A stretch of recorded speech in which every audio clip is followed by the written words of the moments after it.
The person you love is telling you what they need every single day. You're just waiting for them to say it out loud, and they never will. Here's the uncomfortable truth about long-term love. The things your partner wants most are the exact things they will almost never ask for. Not because they don't need them, because asking for them ruins them. If you have to tell someone to want you, their wanting stops counting. If you have to ask to be appreciated, the appreciation feels hollow the second it arrives, so they stop asking, and they wait. And quietly, they decide whether you'll figure it out on your own. Today I'm going to give you the 7 things your partner secretly wants but will never request, and by the end, you'll never wait to be asked again. Number 5 is the one almost everyone gets backwards, and number 7 is the one that quietly ends relationships when it goes missing. So stay with me, because here's what makes this hard. Most of us love our partner the way we would want to be loved, and then feel unappreciated when it doesn't land. Meanwhile, the person right next to us is starving for something specific, and they've decided it doesn't count unless we notice on our own. Waiting to be asked is the slow leak that ends good relationships between good people. This video is your move. Let's go. Number 1. Your partner wants to be wanted, not just loved. Love and desire are not the same thing, and your partner feels the difference even when they can't name it. Love says, "I'm committed to you." Desire says, "I still choose you. I'd choose you again today."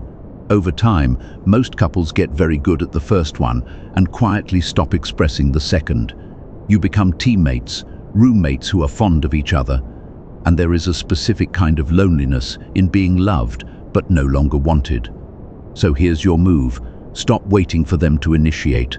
Be the one who reaches first. A real kiss, not a peck on the way out the door. Look at them like you still can't quite believe they're yours.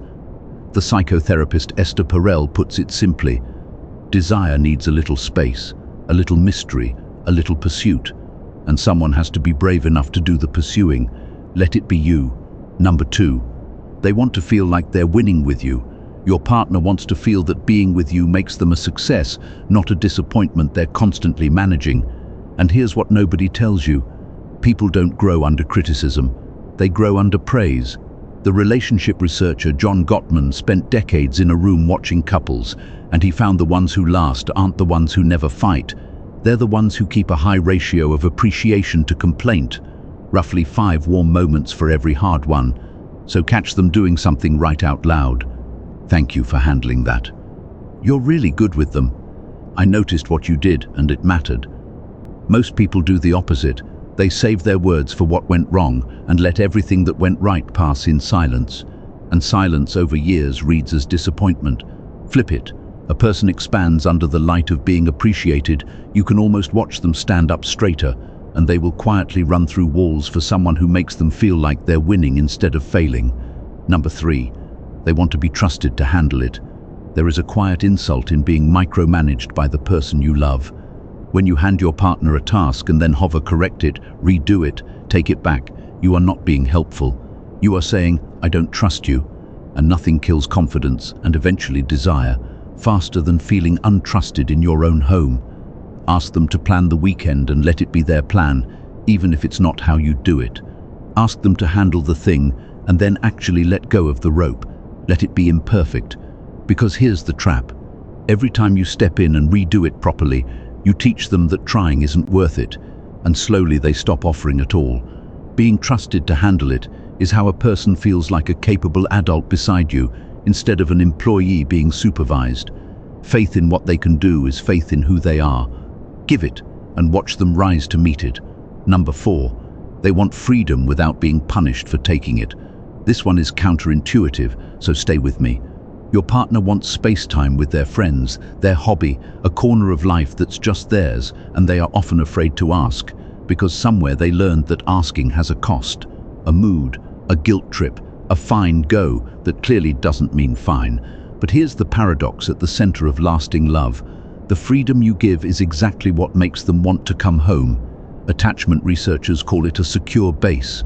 When a person knows the connection is safe, they explore, and they return closer than they left. When they feel gripped, they pull away. So be the one who says, Go take the day, see your friends. I've got things here. Not as a test you're waiting for them to fail, as a gift. Clinginess doesn't create closeness, safety does. Now if you're still with me, you already care more about this than most people ever will. So let me give you the 3 that actually change things. Number 5. They want to be reassured before they ever have to fish for it. This is the one almost everyone gets backwards. When your partner goes quiet, or asks, "Are we okay?" or clearly needs a little reassurance, the instinct is to feel annoyed or to give the bare minimum so you don't reward neediness. That instinct is exactly wrong. Reassurance doesn't shrink when you starve it. It grows louder. What actually settles an anxious moment is reassurance offered before it's demanded. A text in the middle of the day for no reason. "I'm lucky it's you," said randomly, when nothing is wrong. Because the reassurance someone has to beg for doesn't land, it just proves they had to beg. The reassurance you give freely is the only kind that reaches the place it's needed. Don't make the person you love audition for the certainty you could simply hand them. Number 6. They want affection that isn't going anywhere. Somewhere in a long relationship, touch can quietly turn transactional. Every hug, every hand on the back becomes a small question. Is this leading somewhere? And when all affection carries an agenda, your partner starts to brace instead of soften. What they secretly crave is touch with no destination, a hand held for its own sake, a hug that lasts a few seconds longer than it needs to and asks for absolutely nothing. 6 seconds, actually. Gottman found that's about the length of a kiss that still means something. Non-transactional affection is how a person feels safe in their own body next to you. Give the touch that isn't a down payment on anything. It's the most reassuring language there is, and it doesn't cost you a single word. Number 7. They want to be seen as who they are now, and here's the one whose absence quietly ends relationships. Your partner wants to be seen as the person they are today, not compared to who they were when you met, and not measured against who you keep trying to turn them into. One of the deepest human hungers is to be truly known and accepted anyway. Husafume, the person across the table, is a finished book they've already read. But they're not finished. They've changed this year, this month, maybe this week. So ask them something you don't already know the answer to. Get curious about who they are becoming. Because the opposite of love isn't hate. It's being taken for granted by someone who stopped really looking at you. Don't be the last person to notice who your partner has quietly become. Now, if you're feeling a little exposed right now, like you recognized yourself in 1 or 2 of these good, that means you care. Most people never make it this far into a video like this. But here's what I need you to actually hear, because it's the whole point. Notice that not one of these 7 things was a grand gesture. Not one required money or a vacation or some dramatic apology. Every single one was small. A kiss with intention, a word of praise, letting go of the rope. A text for no reason, 6 seconds of a hug. That is not an accident. That is the secret. Big relationships are never saved by big moments. They are built or quietly lost in 100 tiny ones. And notice something else.